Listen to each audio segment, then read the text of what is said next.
Hindi lang sa Bulacan, may questionabling flood control project ang ngayon kontrobersyal na Wawaw Builders. Inirereklamo rin sila sa Quezon City. Yan ang exclusive agenda report ni Andrea Salve. Inaalmahan ng residenteng si Richard Jacinto ng Barangay Santo Domingo, Quezon City ang flood control project sa kanilang lugar. Ang bahay kasi ng kanilang pamilya ay nakatayo sa mismong kanto ng ginagawang DPWH flood control projects sa kanto ng Calamba at Don Pepe Street. Pinangangambahan daw nila na baka imbis na matugunan ang pagbaha sa kanilang lugar ay magdala pa ng dagdag problema ang hindi pantay na kalsada.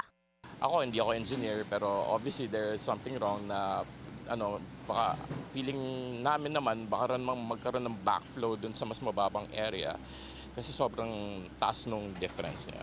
Magkaibang contractors ang gumagawa sa kino-construct na flood control structures sa mga kalye ng Calamba at Don Pepe. Sa Calamba, ang Wawaw Builders ang nakasaad na nakakontrata sa proyekto na una nang ibinunyag ng DPWH na may ghost project sa Bulacan.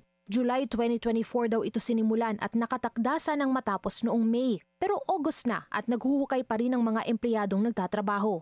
Meron itong halos 48.9 million pesos na budget. Sa kabilang kalsada naman ng Don Pepe, Pascal Construction ng contractor. Wala ito sa top 15 flood control contractors na inilabas ng Pangulo pero para sa project sa Don Pepe, 48.8 million pesos din ang nakalaang pondo. Halos kasing laki lang ito ng halaga ng proyekto sa Calamba. Kinuha raw sa 2024 budget ang pinanggasto sa parehong proyekto. Sumangguni sa barangay ang residenteng si Richard pero according kay barangay, sabi yung si Calamba parang siya may permit. Si Don Pepe yung walang permit. So, yun yung naging problema.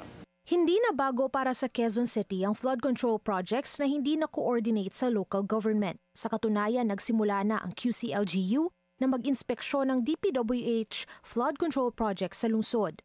Layon daw nitong matiyak na sumusunod sa kanilang drainage master plan ang mga proyekto at masigurong meron itong kaukulang mga dokumento. Nasa 30 proyekto na ang kanilang na-inspeksyon. Sa gitna ng kontrobersiya sa flood control projects, isa lang ang gusto ng mga residenteng nabibiktima ng mga pagbaha gaya ni Richard, na sana balang araw matapos din ang problema. Para sa agenda, Andrea Salve, Billionaire News Channel.